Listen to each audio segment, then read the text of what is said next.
Irashaimase! Hello and welcome to Fataris' Kitchen. I'm your host, Chef Fataris. It's time once again for Shoot 'em Up Saturday, and on the menu this week, we have R-Type Final 2, the kickstarted sequel to an awesome Shoot 'em Up classic. What kind of taste will it have? Let's blast off and strike the evil Bido Empire! From developer Granzella, R-Type Final 2 was announced in 2019. It had a successful Kickstarter that summer, and now at the end of April 2021, it's finally available. Now there was a tagline that Granzella had for the Kickstarter, aiming for a brand new, the best shmup ever. And, well, they didn't achieve that. But I do feel personally that R-Type Final 2 is a decent successor to R-Type Final. Not as good as its predecessor, but it's still an enjoyable title. It's available for the Nintendo Switch, the Xbox family, Steam, and the PlayStation 4, which is the version we're looking at today.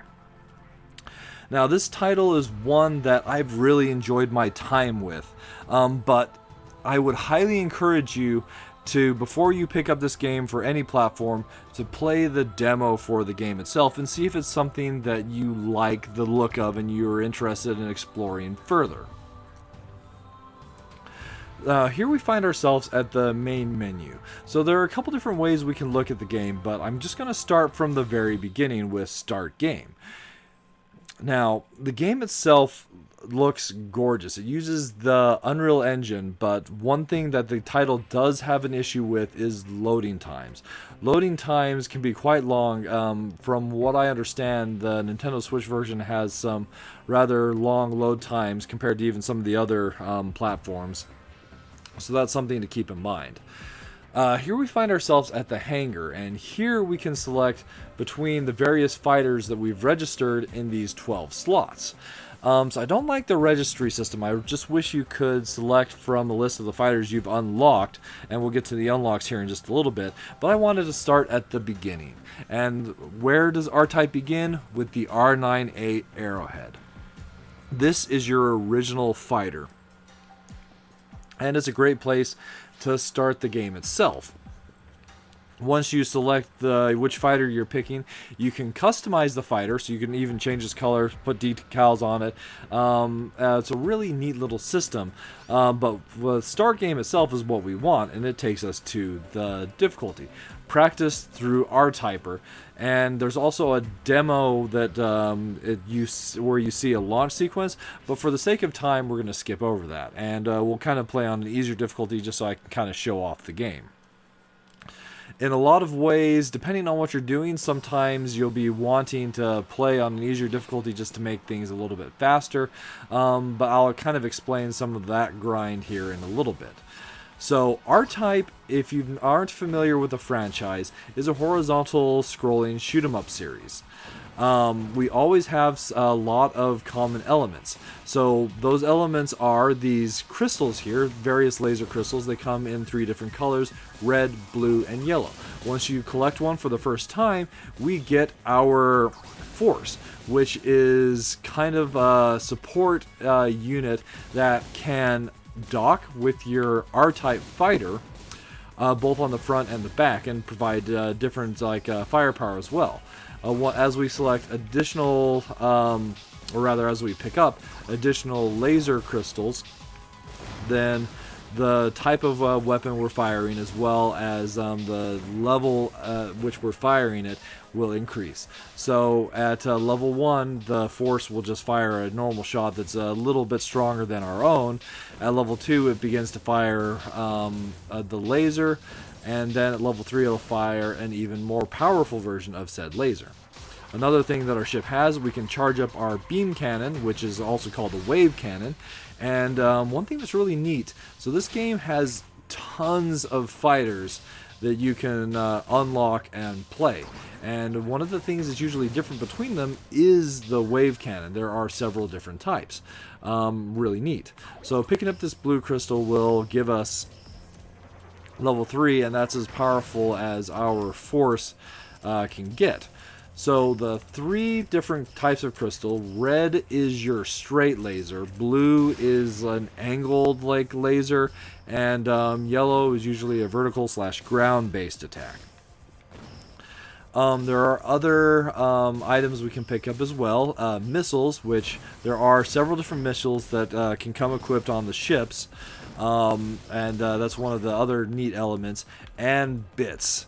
So this is a bit pickup, and look at it very closely. You're not going to see many of these in the game. That is one problem. Wow. Where in the heck did that come from? That's one problem the game has, is there aren't many bits to pick up. There's actually only 3 places throughout the course of the game where it drops them. And if you want to have a fully powered up ship, you need to have pick up 2 bits, one that goes above your ship and one that goes below your ship. And they do provide additional both defense as well as attack support. There's one other attack element that we have, and that is the ability to charge up and use the dose, which is that meter in the bottom left. So it is possible to change the look of that meter. It can either be that bar, or you can set it to be a circle meter. But the way we charge that up is absorbing enemy shots or dealing damage with our force. The force is indestructible, so if we run that force into an enemy, or like fire it off in a support form disconnected from the ship, and it touches enemies or it absorbs enemy shots, that'll fill up that dose meter, which will allow us to ultimately release a special attack, which is basically a screen clearing bomb. So real quick, so you might have recognized that boss that I just defeated as being like a homage to the boss from the original R-Type, the first boss you fight, just encased in ice. Really like a neat little bit there. When you finish a stage, we're taken to this results screen, and there's something really, really important to note here. At the bottom, there are 4 currencies you earn each time you complete a stage. There's the R points, which you use to purchase both cosmetic decals and pilot stuff in the shop. And then we've got 4 currencies: the blue, the green, and the red. So the Sololium, the Ethereum, and the Bitogen, and those are the currencies you will use to unlock ships in the R Museum, which we'll show off here in just a sec. So one thing I do really appreciate about this game is it is possible to change fighters between stages. So I really like a lot of the R9 units, but we're going to go to one of my favorite, the Rx10 Albatross. And there's a lot of things that are great about this fighter. I feel it's actually an excellent one to recommend for those that are having a difficult time with the game itself. The tentacle force is really like useful and versatile. The wave cannon on the Albatross is this really great shock cannon, which will fire a shot and then that kind of explodes in this awesome like gravity well, it's not a gravity well, but it does kind of like linger a little bit, dealing additional damage to the enemy force. So your blue laser here will lock on to enemies and make it kind of easy to destroy some enemies in hard to reach places. The yellow laser has this whip effect, which unfortunately isn't as powerful as I feel like it should be for an electric whip. But one of the things that's great about this tentacle force is if we disconnect it from the ship, as long as we're firing, it's will seek enemy units, basically kind of like home in on them, and it's a really great support unit disconnected, where it'll hunt down the enemy units, attack them, and really it's like almost having a second player or some just a great like support. As far as what attack I like best for it, well, probably the red laser, but unfortunately, there are no red laser pickups in the second stage. It's all blue and yellow. And, well, that's basically what we have here for our base systems itself. So I'm going to truncate things just a little bit, and we're going to jump back to the main menu of the game so I can kind of show you the true meat of the game, the R Museum. So if you've played R-Type Final, then you'll be familiar with what we're going to see here, as the presentation is very similar, and indeed this is one of the things that might be a little bit of a disappointment, but the ship list in R-Type Final 2 is very similar to R-Type Final.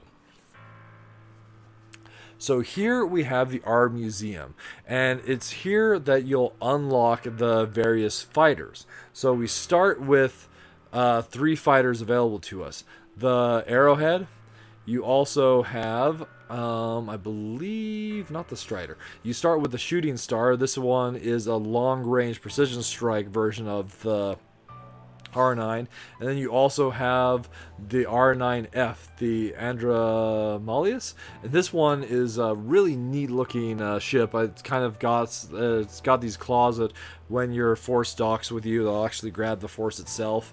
And it's the start of the shockwave cannon line here. So if you're looking for the Albatross, this just comes off the R9F.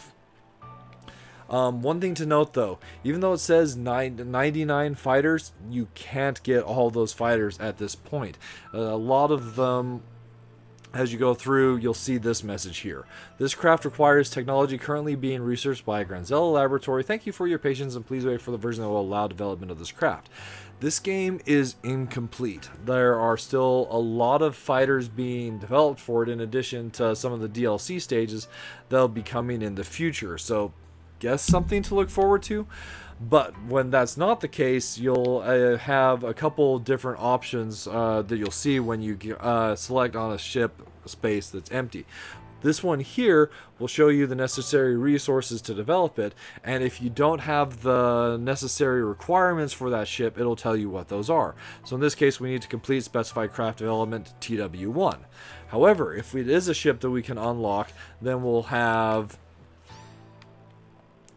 this available. We'll have the various resources that we need, and then it asks us if we want to develop it. Unfortunately, at this point, I don't have the resources built up to develop much, but you kind of get the idea of what's going on, and it's just really fun to build out this particular screen here and get all these different, more powerful fighters, and they look awesome. And a great way to show how they look is going to this pilot view. So the game itself uses the Unreal Engine, and really, like, you can just see how awesome all these fighters look in this particular view. We can just run around and admire the various fighters, like this one that I'm going to show you next.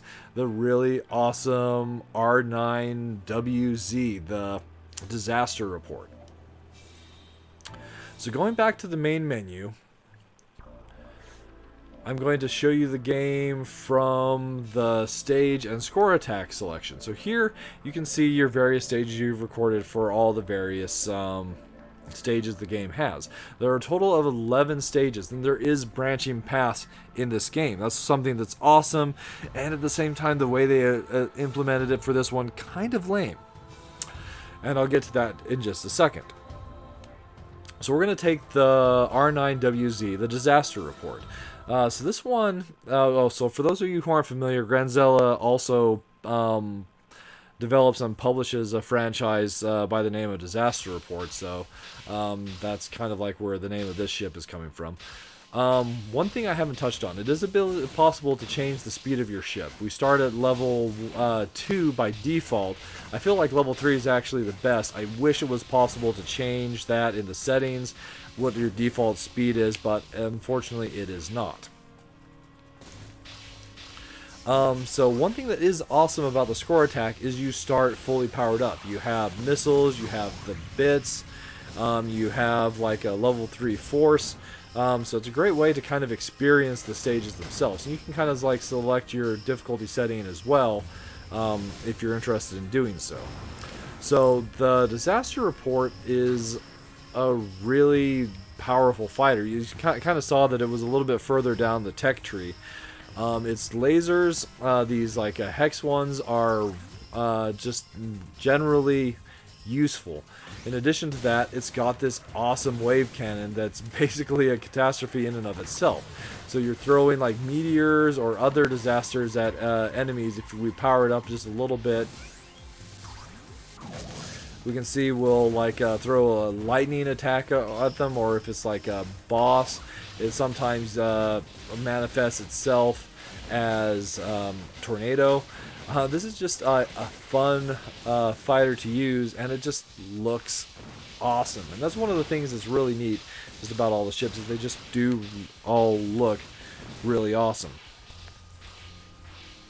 So one of the things I mentioned, the branching paths. So the game itself handles branching paths in a really, really bizarre method. So in stage 5, or if you're not wanting to discover this, you might want to skip over ahead by about a minute or so. Just spoilers. Okay, so that said, in stage 5, towards the end, right before the boss, there's an enemy that, when defeated, will leave 4 crystals that are unlike any other pickup or item in the game. And you can only pick up 1 of those crystals. Those crystals are in 4 different colors. 3 of them will one takes you to stage 6-0, which will take you to final stage 7-0. 1 will take you to stage 6-1, which takes you to 7-1, and then the last one takes you to 7-2 or 6-2 and 7-2. And one thing to note is there will be, and then the 4th one just takes you to the last one that you completed, or at least that's been my experience. So maybe they plan to have like a 1 additional ending implemented, and that's what that one's for. Just not implemented at this point. But that's the way you get the additional branching paths and the additional endings in this game. And I kind of feel that it's a little bit disappointing that it's that simple and there's not more involved in getting the branching paths. I kind of wish that there was, truth be told. So we find ourselves at the end of the stage 3, and the boss for stage 3, kind of like the large battleships reminiscent of other R-types, also oftentimes in stage 3. This boss fight itself isn't too bad, so it's kind of a good one to show, and indeed it's one that I actually recommend you see on the regular. As one of the things that you'll need to do if you want to unlock all the ships is grind for those resources.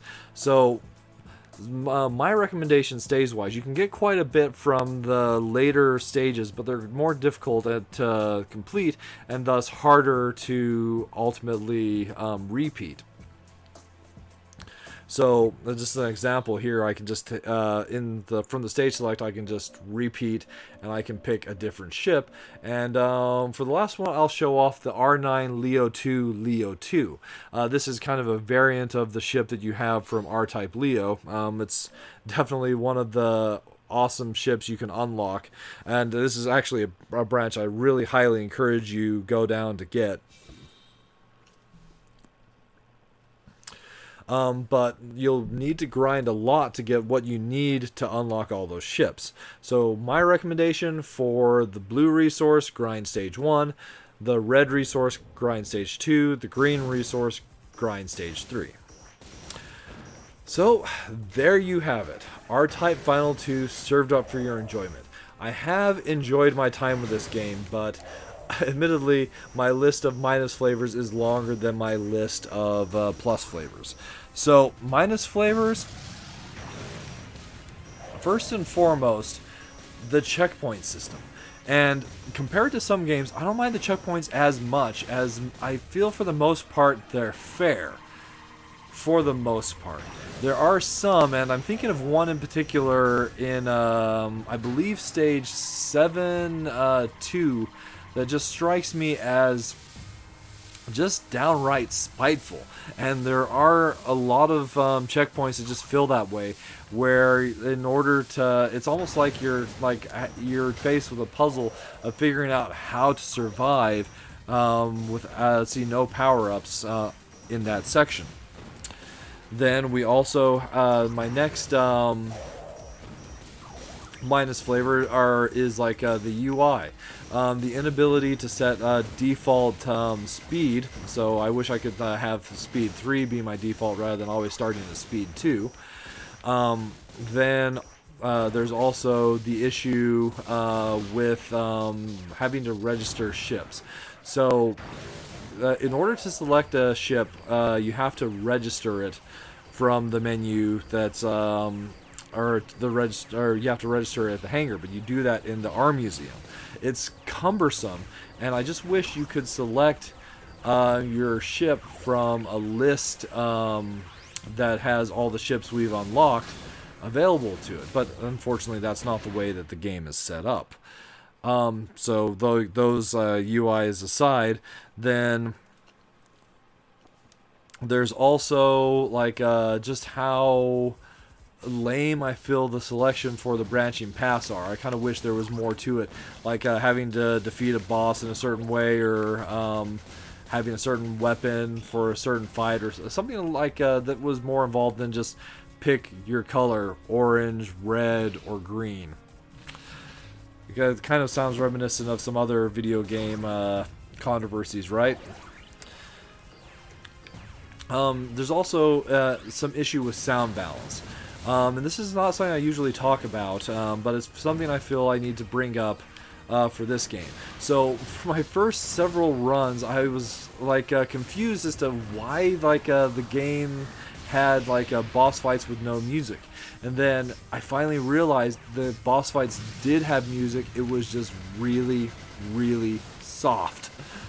So I had to tweak the audio balance settings in the menu, and after I did that, things were much more enjoyable sound space wise, but it's still a little weird that it doesn't feel like there was a decent amount of testing to pick an optimal balance there.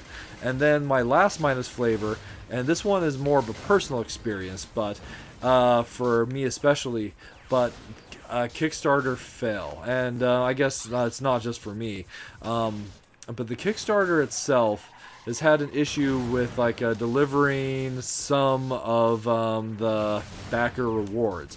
So for the Kickstarter, I backed it at the digital tier, and as of this recording, which is a week after the game is launched, I do not have my my digital code for the game yet, despite the fact the game has been out for a week.